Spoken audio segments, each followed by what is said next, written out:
तो नमस्कार दोस्तों, स्वागत है आपका हमारे YouTube channel S of horror में, जहां से मैं आपको सुनाता हूँ भूत चुड़ैल जिन जिनात की भूतिया और डरावनी कहानियाँ, जो कि मैं लाता हूँ इंटरनेट के आर्टिकल्स और सब्सक्राइबर्स द्वारा भेजी कुछ कहानियों से। तो दोस्तों, अगर आप लोग भी चाहते हैं कि मैं आपकी कहानी अपने चैनल पर सुनाऊँ, तो आप अपनी कहानी मुझे भेज सकते हैं abhasin102@gmail.com पे। मैं ज़रूर आपकी कहानी सुनाना पसंद करूँगा।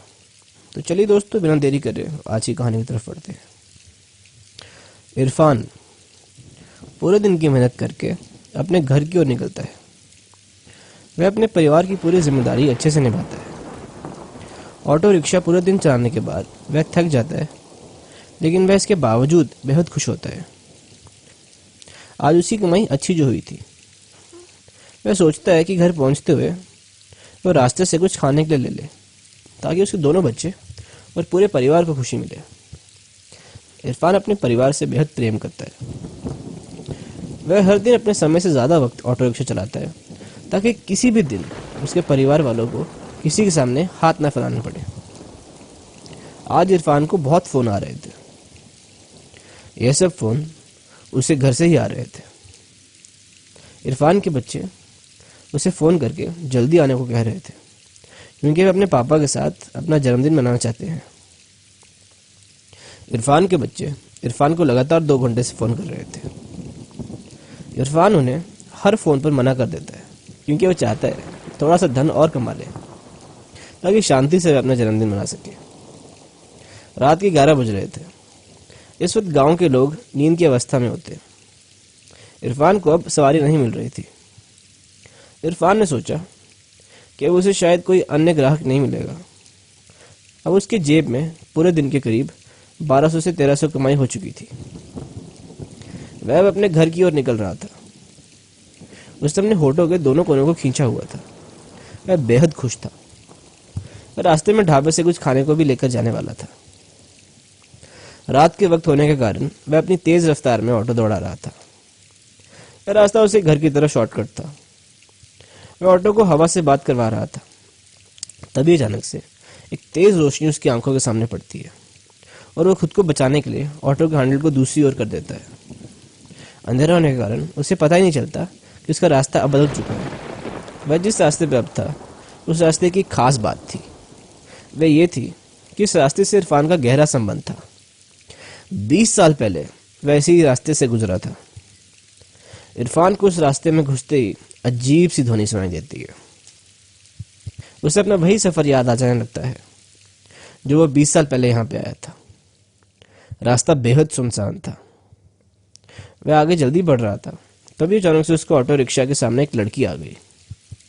लड़की की शक्ल देख इरफान बेहद घबरा गया।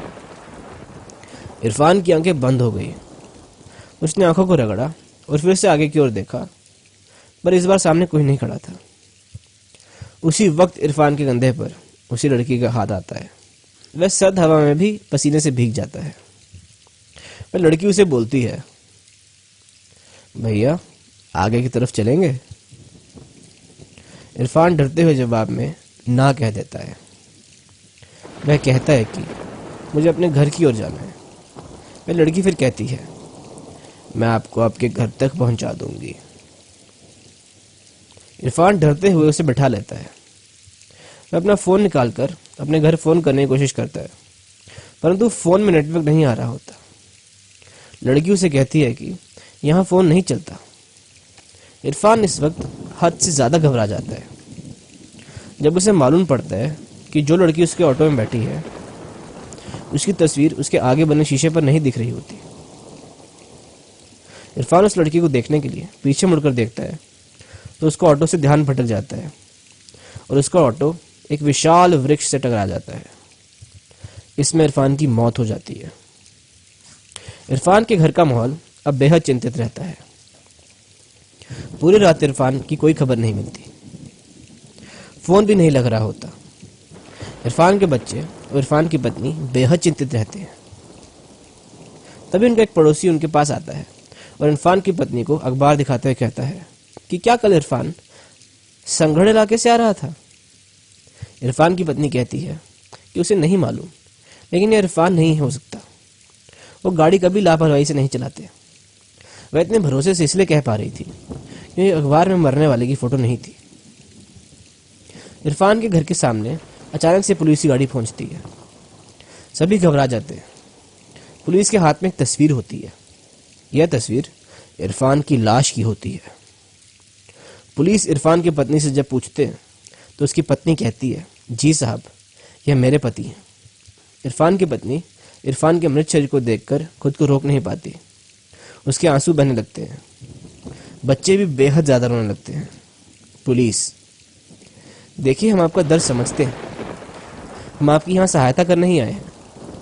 हम आपसे कुछ सवाल पूछना चाहते हैं जिससे इस केस में थोड़ी मदद मिलेगी। इरफान की पत्नी मदद करने के लिए तैयार हो जाती है। पुलिस, इरफान ऑटो रिक्शा कब से चला रहा था? जी, आज तकरीबन 20 साल हो गए हैं। आज ही अपने जन्मदिन के लिए उन्होंने ऑटो चलाना शुरू किया था। पुलिस, अच्छा, ये ऑटो उसका खुद का था? इरफान की पत्नी, जी, शादी के कुछ महीने बाद उन्होंने ऑटो को अपने नाम करवा लिया था। इससे पहले ऑटो उनके चाचा जान का था। वो ऑटो यूनियन के पूर्व प्रधान रह चुके हैं। पुलिस इरफान की पत्नी से पूछताछ करने के बाद मोहम्मद के पास पहुंचती है। मोहम्मद पूर्व ऑटो यूनियन का प्रधान रहा और इरफान का चाचा है। पहले तो वह पुलिस से हर सवाल का जवाब देने में मना करता है, लेकिन जब पुलिस वाले उसे सच बताने के लिए मारने लगे तो उसने बताया। इरफान की अम्मी बचपन में ही गुजर गई थी। इरफान के अब्बू यानी मेरे भाईजान शराबी थे। उन्हें शराब के अलावा इस दुनिया में और कोई होश नहीं रहती थी। इरफान के लिए उसके माता पिता सब कुछ थे। एक दिन ज़्यादा शराब पीने के कारण भाईजान की मौत हो गई। इरफान अकेला हो गया। गरीबी के कारण ज़्यादा पढ़ लिख नहीं पाया। वह मेरे साथ ही रहने लगा। पहले तो हमने उसे पढ़ने के लिए कहा, लेकिन उसका मन पढ़ाई में था ही नहीं। कहता था उसे पैसे कमाने ताकि वह अपनी आगे की ज़िंदगी अच्छे से बिता सके। इरफान के जन्मदिन के लिए हमने उसके लिए ऑटो रिक्शा दिया। ऑटो पाकर वह बेहद खुश हुआ। ऑटो चालक के रूप में उसका पहला दिन था। मैं भी उसके साथ ही गया था। यह सुनकर पुलिस वाला हैरान हो जाता है। पुलिस बीच में रोकता है और पूछता है, तुमने तो कहा था कि इरफान उस वक्त अकेला था। झूठ कहा था मैंने। इरफान का जन्मदिन था तो उसके लिए संघर्ष से एक शराब की बोतल और साथ में कुछ चखने में भुजिया ली। यह रास्ता हर वक्त सुनसान ही रहता था। उस दिन रात के 10:15 हो रहे थे। हमारे ऑटो को एक लड़की ने रोका। वह बेहद खूबसूरत थी दिखने में। छोटे कपड़े पहने हुए थे। अपने घर जाना चाहती थी, लेकिन मैंने और इरफान ने काफ़ी शराब पी हुई थी।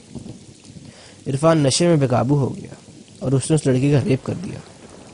वह चीख भी रही थी, लेकिन उसे सुनने वाला उस जगह पर कोई नहीं था और ये केस पुलिस कभी सॉल्व नहीं कर पाई। ये सुनते ही पुलिस वाले आगे केस को समझ गए। उसने उस लड़की के केस को फिर से खोला और मोहम्मद को फांसी की सज़ा मिली। इरफान को सज़ा तो खुद वह लड़की ही दे चुकी थी। उम्मीद है दोस्तों आपको ये कहानी पसंद आई होगी। चलिए बढ़ते हैं अपनी अगली कहानी की तरफ। यह कहानी की शुरुआत आज से 3 साल पूर्व घटी। विक्रम रघुवंशी और उसका दोस्त साहिल ने अपने खिलौना बनाने वाली कंपनी खोली थी। दोनों को बच्चों से बेहद लगाव था। ये दोनों मार्केट में हमेशा से नए आधुनिक तकनीक के खिलौने बनाने के लिए जाने जाते थे। भारत का सबसे पहला रिमोट कंट्रोल हेलीकॉप्टर खिलौना इन्होंने ही इजाद किया था। उस वक्त कंपनी में मीडिया के जमावड़े की तैयारियां चरम पर थी। कारण यह था कि विक्रम और साहिल की कंपनी ने एक अलग खास खिलौने का आविष्कार किया था। इस खिलौने की खासियत यह थी कि यह खिलौना मात्र एक मामूली खिलौना नहीं, बल्कि बच्चों को लुभाने का एक जरिया था। यह खिलौना बच्चों से बात कर सकता था। उसके सभी जवाब उस खिलौने के डेटाबेस में मौजूद रहते थे। इसे एक तरह का छोटा रोबोट भी माना जा सकता था। यह खिलौना बच्चों से बात कर सकता था, उनके साथ खेल सकता था। यह खिलौना वह सब काम कर सकता था जो बच्चे अपने दोस्तों के साथ करना पसंद करते हैं, जैसे खेलना, कूदना, उनसे बातें करना। उसी दिवस विक्रम की बात अमेरिका की एक टॉय कंपनी से हो रही थी। विक्रम ने अपनी कंपनी के इस खिलौने के अधिकार को अमेरिकी कंपनी को ऑनलाइन बेच दिया। यह बात उसने साहिल को नहीं बताई। अगले दिन मीडिया साहिल और विक्रम से इस खिलौने के बारे में बात कर रहे होते हैं। इस फंक्शन में वह इस खिलौने की टेक्नोलॉजी को विस्तार रूप से समझा रहे थे। इस इंटरव्यू और लॉन्च इवेंट का प्रकाशन पूरे विश्व भर में हो रहा था। भारतीय समय अनुसार जब शाम का समय प्रगति पर था, उसी वक्त अमेरिका से खबर आई जिसके तहत साहिल और विक्रम की कंपनी के इस खिलौने पर चोरी का आरोप लगा। खबर के मुताबिक वह खिलौने का पेटेंट अमेरिकी टॉय कंपनी को जारी हुआ था। इसका साहिल को काफी बुरा प्रभाव पड़ता है। उसने सुसाइड कर लिया। इस खिलौने को बनाने में उसने काफी मेहनत करी थी। वह पेशे से इंजीनियर था, लेकिन इस सदमे में वह नहीं रह पा रहा था। आज का वक्त। अब वह खिलौने की कंपनी की पूरी संपत्ति अकेले विक्रम की हो गई है। साहिल को मरे हुए 3 साल हो चुके हैं। विक्रम आर्थिक रूप से काफी मजबूत हो चुका है। उसकी शादी भी हो चुकी है। साहिल के हिस्से का भी भुगतान करने को उसने मना कर दिया था। एक दिन जब वह रात के 9 बजे अपने ऑफिस से घर की ओर निकल रहा था, तो उसे अपने रॉयल्टी के कागज ढूंढने थे ताकि वह उन कागजात को अपने पास संभाल कर रख सके। इसी कागज को देख के ही उसे अमेरिका की कंपनी ने रॉयल्टी देने का वादा किया था। वह कागजात ढूंढने लगा। ऑफिस से सभी कर्मचारी चले गए थे। उसे वह कागजात ढूंढने में काफी समय लग रहा था। वह कभी कंप्यूटर के टेबल पर ढूंढता तो कभी कागजात सभी तहखाने में ढूंढता, लेकिन उसे हर बार निराशा मिली। उसने कागजात को ढूंढने के लिए हर दिन अपने ऑफिस से कार्य के बाद प्रयत्न किया, परंतु हर बार की तरह इस बार भी उसे मायूसी का सामना करना पड़ा।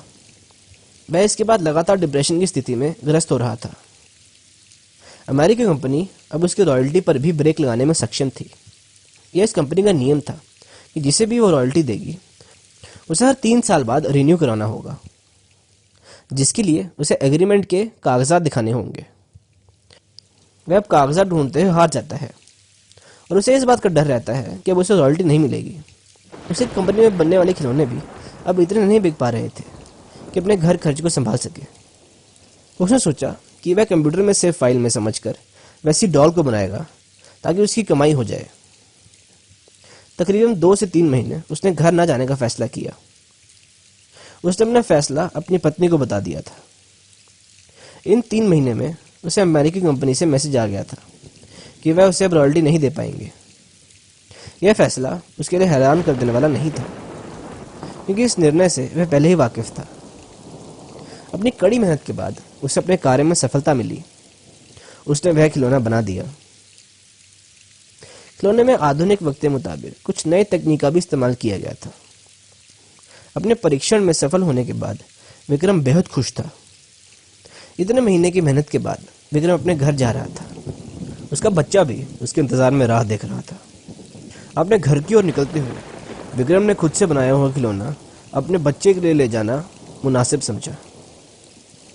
विक्रम ने सोचा कि अब उसकी जिंदगी बदल जाएगी। वह फिर से खुशी भरा जीवन व्यतीत करने लग जाएगा। लेकिन उसे क्या मालूम था कि एक खिलौना उसके वर्तमान एक बुरे लम्हे का आगाज होगा। जैसे ही वे गाड़ी में उस खिलौने को लेकर बैठा, उसके साथ अजीब घटना घटित होने लगी। गाड़ी का पेट्रोल अचानक से पूरा खत्म हो गया। गाड़ी स्टार्ट भी नहीं हो पा रही थी। कार के गेट खुद ब खुद बंद हो गए। उसे घुटन महसूस होने लगी। खिलौने में से अजीब सी हंसने की ध्वनि आ रही थी। यह हंसी की आवाज विक्रम के कानों में दर्द पैदा कर रही थी। वह बेहोश हो चुका था। जब उठा तो खुद को अपने घर के बाहर पाया। उसके रोंगटे खड़े हो गए। वह घबराया हुआ था। वह डॉल लेकर जल्दी से अपने कमरे की ओर भागा। उसे ऐसा देखते हुए विक्रम की पत्नी डर गई थी और बच्चे ने हाथ में डॉल देखी तो वह भी अपने पापा की तरफ नन्हे कदमों से दौड़ा।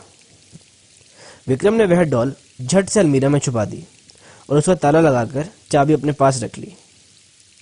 उसने यह सब होने के बाद तुरंत कंपनी के मैनेजर को फोन किया और उस खिलौने को बनने से रोकने को कहा। अगले दिन वह अलमीरा में उस डॉल को निकालकर समुद्र में डालने का सोच रहा था, लेकिन जैसे उसने अलमीरा खोली वह हैरान रह गया। अलमीरा में वो डॉल नहीं थी। वह चिंतित हो गया। वह जल्दी से तेज रफ्तार में भागा। वह अपने बच्चे को ढूंढ रहा था। उसे जो डर था वही हुआ। उसका बच्चा उसी डॉल के साथ खेल रहा था। विक्रम अपने बच्चे से डॉल खींचकर ले गया। वह डॉल उसके हाथ में आते ही वही अजीब सी हंसी हंसने लगी। मेरे से पीछा नहीं छुड़ा पाएगा विक्रम। मेरी मेहनत को तुमने चंद पैसों के लिए बेच दिया। यह आवाज किसी अन्य की नहीं बल्कि साहिल की थी। विक्रम काफी भयभीत हो चुका था। उसने वह डॉल समुद्र में फेंक दिया, लेकिन इसके बावजूद साहिल की आवाज उसे सुनाई दे रही थी। यह आवाज ने उसे पागल कर दिया। विक्रम आज 55 साल का है और मेंटल असाइलम में उसे खिलौनों से आज भी खेलने में डर लगता है। तो दोस्तों, मुझे उम्मीद है कि आपको कहानियाँ पसंद आई होंगी। और आपको कहानियाँ पसंद आई तो मेरी वीडियो को लाइक करें और ऐसी और कहानियाँ सुनने के लिए मेरे चैनल को सब्सक्राइब करें। मिलते हैं अगली वीडियो में कुछ और डरावनी कहानियों के साथ।